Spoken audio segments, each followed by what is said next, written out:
Ողջունում շնորհակալություն հայտնեմ կազմակերպիչներին եւ ճիշտն ասած ես քանի որ ֆորմատին ծանոթ չէի որ հարցին պետք է պատասխանենք ես թեմա եմ պատրաստել եւ կուզենայի այդ թեմայով Խնդրեմ ոչ մի խնդիր չկա ձեր թեմայի շրջանակներում անդրադարձեք ամեն ինչի ուզում եմ հարցնել կպատասխանեք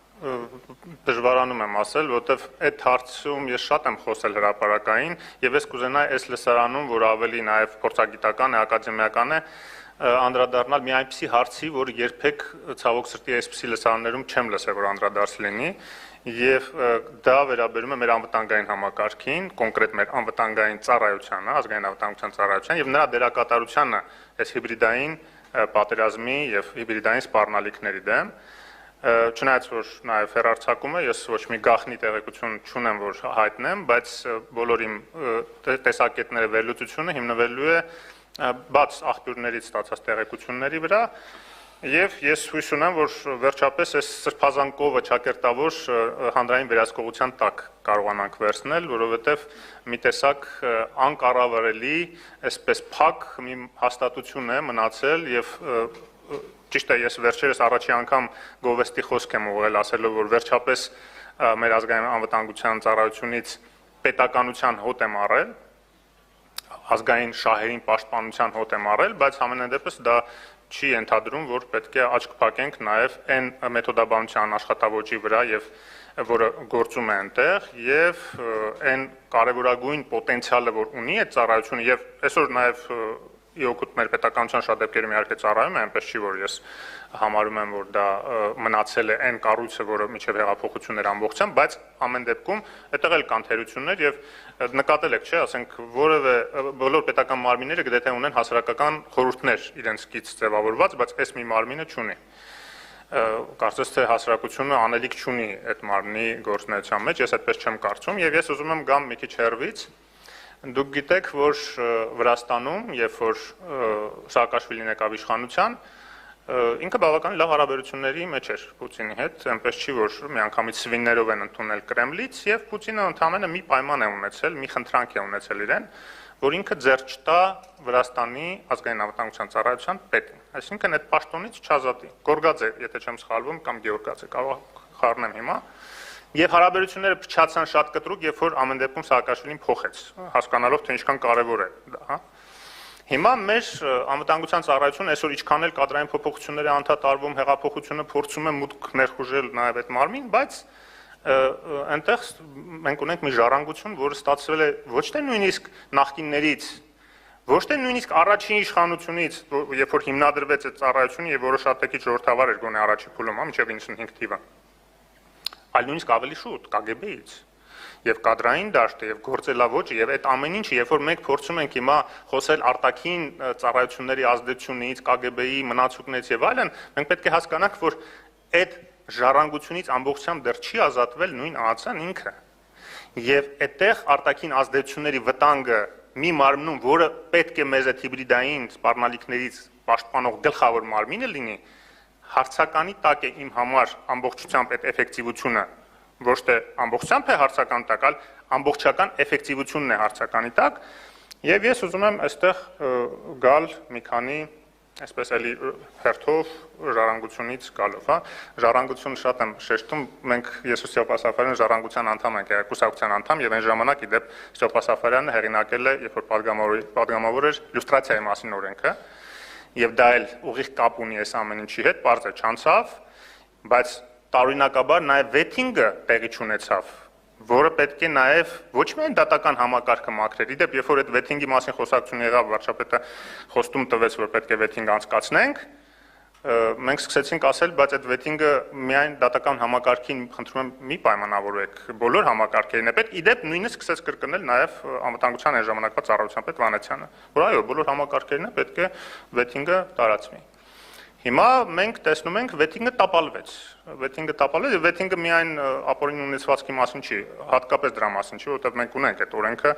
ապօրինի գույքի բռնագանձումով կարան գնան որոշ պաշտոնյաներ։ Հարցը նրա մասն է, որ ինչ բարեվարկություն է եղել եւ կոնկրետ ԱԱՑ-ի մասով ինչ հավաքագրումների մեխանիզմներ են աշխատել, ինչ ժառանգություն է ստացել այդ մարմինը հավաքագրված գործակալների, այստեղ բացական կոնոտացիա ինքնին գործակալ բառի մեջ չկա, մեր օրենքներով ոչ միայն թույլատրվում է, այլ Պետք է որ անվտանգությունը հավաքագրի ինչ-որ մարդկանց, որոնց միջոցով պետք է կարողանա ազգային անվտանգությունը պահպանի։ Խոսքը մեր ազգային անվտանգության մասին է, ոչ թե օտար երկրների։ Բայց երբ որ ավտորիտար համակարգում մի անվտանգային ծառայությունը, որը սերտորեն կապված է Ռուսաստանի տվյալ դեպքում անվտանգային ծառայության հետ, հավաքագրում է մարդկանց, այդ մարդիկ, երբ որ հավաքագրվում են, երկու մոտիվացիա չէ կարող են ունենալ։ Առաջին մոտիվացիան այն է, որ ինքը հայրենասեր է եւ իրեն ասում են, գիտես, արտաքին վտանգներ կա, Թուրքիայից վտանգ կա, Ադրբեջանից վտանգ կա, դու պետք է օգնես մեզ, որ այդ տեղեկությունները հայտնես, ինքը ասում է, լավ, օքեյ։ Բայց որպես կանոն դա այդպես չի աշխատում։ Այդպես սկսում են, բայց շարունակում են արդեն ներքաղաքական պատվերներով։ Եվ պատահական չի, որ նաև օրենքի խախտմամբ նույն մեր ժառանգության ղեկավար կազմից էին փորձեր անում այն ժամանակ հավաքագրել մարդկանց, այդ թվում երիտասարդությանը, որ այսօր նաև շատ հայտնի դեմքեր են, կարող եք իրենց էլ հարցնել։ Այդ խոսակցությունը իդեպ եղել է բաց, էլի մամուլով մենք խոսել ենք, Հրայր Մանուկյանին մեր ինչպես էին փորձում հավաքագրել, եւ ինձ հետաքրքիր է այդ խոսակցությունը, որը իդեպ ցույց է տալիս նաև ԱԱՑ-ի միջի այդ պրոֆեսիոնալիզմը, որտեղ այդ Սրբազան կովի այդ պատկերը նաև այնպեսի մի հատ աուրա է ստեղծվելու, այնտեղ պրոֆեսիոնալների ինչ որ մի հատ բան է հավաքվել, ասենց կազմ է հավաքվել, էլի, բայց դե ով հետո դուրս է գալիս ԱԱՑ-ից, մտնում է հանրային դաշտ, քաղաքական դաշտ, տեսնում ենք, որ այնտեղ պրոֆեսիոնալիզմի մասին խոսք չկա ախր։ Ոնց են հայտնվել այդ մարդիկ այնտեղ եւ այլն։ Ու նույն այդ տղան Վլադիմիր էր, կարծեմ, այդ հավաքագրողը, որ փորձում էր Հրայր Մանուկյանին հավաքագրել, որ ղեկավար կոմիտեի անդամ էր կուսակցության, այսինքն դա ապօրինի փորձ էր։ Իրեն ձայնագրում է, այդ խոսակցությունը ձայնագրում է եւ հետո հրապարակում է։ Եվ այնտեղ մենք տեսնում ենք, որ այդ մարմինը իր մասին, այդ մարմնի աշխատակիցները իր մասին այնպեսի կարծիք ունեն, որ իրենք պետությունից վեր են կարծես, ու դա է հիմա վտանգավոր, որտեղ իրենք փորձում են հիմա շատ դեպքերում, գոնե միջև վերջերս, հիմա չգիտեմ, այս նոր կազմը, որ փոխվեց ղեկավարություն եւ այլն, ազդել քաղաքականության վրա, որ իրենց գործառույթների մեջ չի մտնում, իրենց գործառույթներն է հրապարակային եւ իշխանության կողմից ձևավորված քաղաքականության իրականացումը, իսկ իշխանությունը ձևավորում է ժողովուրդը, երբ որ իրենք են փորձում քաղաքականություն ձևավորել, դա արդեն վտանգավոր է, իսկ ոնց են իրենք փորձում քաղաքականություն ձևավորել։ Մի ուրիշ օրինակ բերեմ, մեր թանկագին գործընկեր Հայկույ Հարությունյանը, կոռուպցիայի կանխարգելման հանձնաժողովի նախկին նախագահ, որը որ հրապարակային հայտնեց այդ մասին, որ ինքը զանգ է ունեցել ԱԱՑ-ից, որտեղից ասել են, որ կոպիտ ասած այս մեկին ձեռ մի տվեք։ Այսինքն ոչինչ, որ ինքը խախտել է այդ կանոնները, կոռուպցիայի հետ խնդիրներ ունի եւ այլն եւ չի կարող պաշտոնի նշանակվել, չէ, ինչ որ ԱԱՑ-ից այն ժամանակ զանգել են, ասեն ձեռ մի տվեք, որ ինքը պաշտոնի նշանակվի,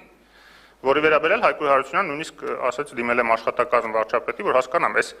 ընդհանուր մեթոդաբանություն է, թե այդ բացառություններ եւ օրենքից շեղում էր եւ իրեն ասել են, որ չէ, մենք այդպիսի բան չունենք, մոտեցում չունենք, դա իհարկե ինքնագործունեություն է, բայց այդպես էլ չհասկացանք, պատիժ կրեցին այդ մարդիկ, ովքեր փորձել են պետական մարմնի աշխատանքներին միջամտել զանգի միջոցով, իսկ դա ընդամենը երևացող մասն է, չէ, այդ մի զանգը երևաց, որտեղ Հայկույ Հարությունյանն այդքան քաջ գտնվեց, հրապարակեց դա, բայց մենք գիտենք ինչ ցանց է ձևավորված նախկինից դեռ այն ժամանակվանից եւ պետական մարմիններում, եւ հասարակական դաշտում,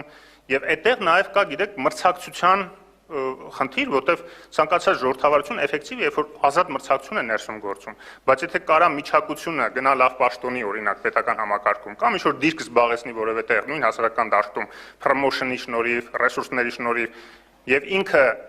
տեղը զբաղացնի այն ուժերի, այն հնարավորությունների, որոնք կան այն մարդկանց մոտ, որոնք չեն համագործակցում ԱԱՑ-ի հետ, այդ արդեն խնդիր է պետության էֆեկտիվության տեսակետից։ Էլա 1, 2, 3-ից գուցե հարյուրավոր են այդպիսի միջակությունները, որոնք ընդհանրապես միակ իրենց առավելությունն նա է, որ իրենք համաձայնվել են համագործակցել ԱԱՑ-ի հետ։ Դա վտանգավոր է։ Ես չեմ ասում, դա կարևոր է, այլի եմ ասում, հա, ԱԱՑ-ն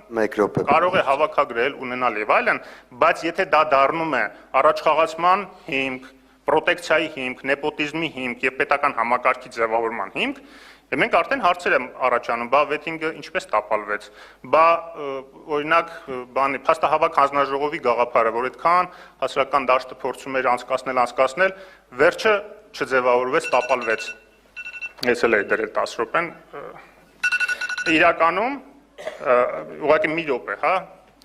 Իրականում այդ փաստահավաքը իդեպ Արսեն Խառատյանը շատ հետաքրքիր բան ասեց, որ բա այդ նախկին ընտրակեղծարների պատժելու հարցը ոնց առնելու, իսկ ընտրակեղծիքների մասին որևէ հետաքննություն եղել է, փաստահավաք խումբը պետքա դա աներ, որին կոչված էր ի պաշտոնե,